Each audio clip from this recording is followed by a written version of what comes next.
देखिए, भारत की सनातन धर्म की उपासना विधि में राम और शिव दोनों अलग अलग नहीं हैं।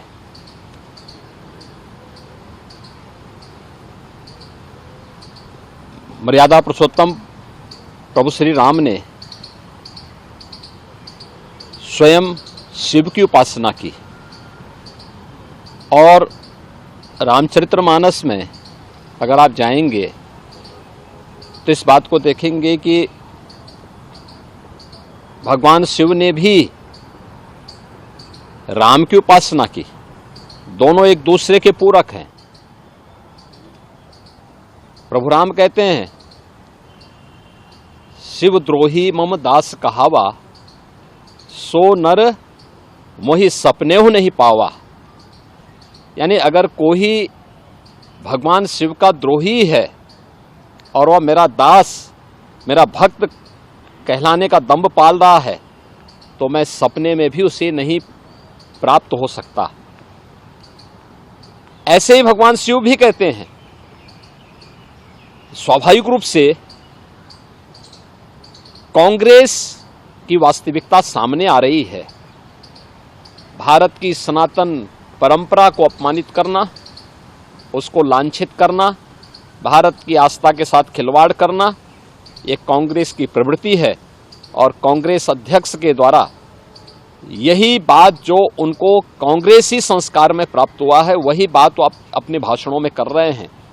भगवान शिव और भगवान राम को आपस में लड़ाने का कुत्सित प्रयास कर रहे हैं। उनका यह वक्तव्य अत्यंत ही निंदनीय है।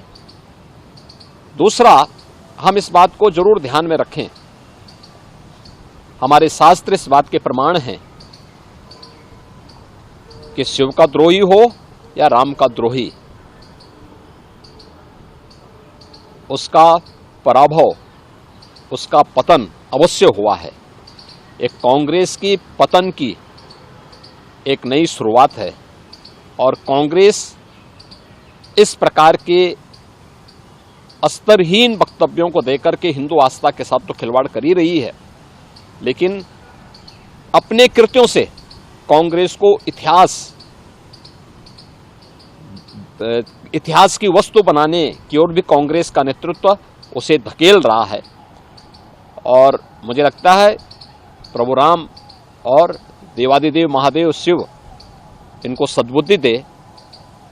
कम से कम जब अब कांग्रेस को लोग विसर्जन करने पर तुले ही हैं, तो अब तो सच का रास्ता अपना ले। सर, क्या लगता है, बिल्कुल चुनाव के बीच में कांग्रेस अध्यक्ष अगर इस तरीके का बयान दे रहे हैं, तो क्या उसके पीछे मोटिव लगता है? देखिए, अपनी हार की